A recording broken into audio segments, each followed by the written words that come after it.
Сәлем баршаңызға. Бүгін бізде лағман.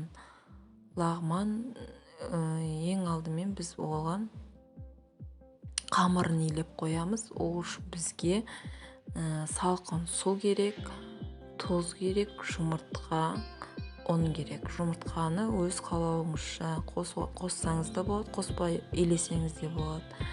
Менде бұл порция 20-15 адамға арналған, сол үшін мен 3 жұмыртқа қостым.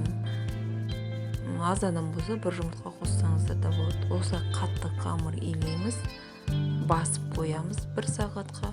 Жақсы иу қану керек. Менде осындай 2 теста шықты. Тағы да бір рет басып, ішіндегі нелерін басып қою керек.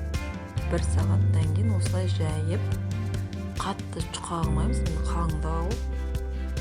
Сосын майлап, осылай пышақпен кесеміз.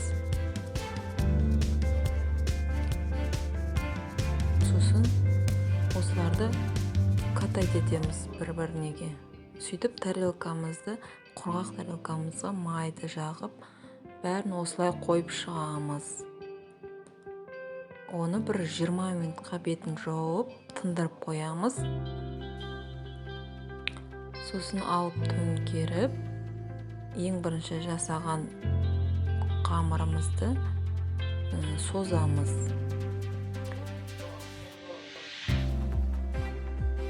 Бәрін осылай созып, қойып қоямыз.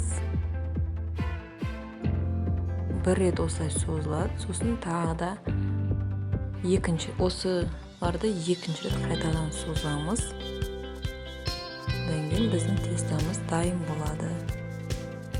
Мен осылай жіңішкелік осындай болады. Сосын тарелкаға салып, бұлайынан қолға жинаймыз. Видеодағыдай жасаңыздар. Столға тарсылап ұрамыз. Суымызды дайындап, газға құйып қоямыз. Тұз салып қайнатамыз. Қайнап тұрған суға салып, арасын ашып, бетін жауып қоямыз қайнағанша.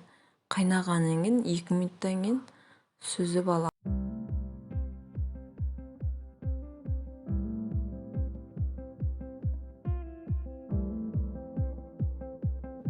Осылай алып, ыстықта векамен тарелкаға салып қойсаңыздар да болады. Бөлек дастарханға қойып, осылай карсы түсірген сайын сұйық майды жағып отырыңыздар сразу, жабыспау үшін.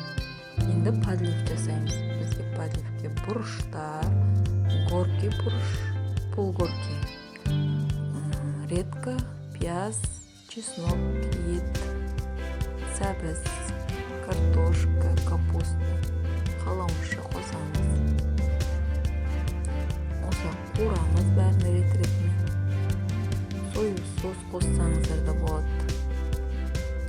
Мен қоспадым, томат қана қостым. Міне осындай лағман дайын болды. Ас болсын,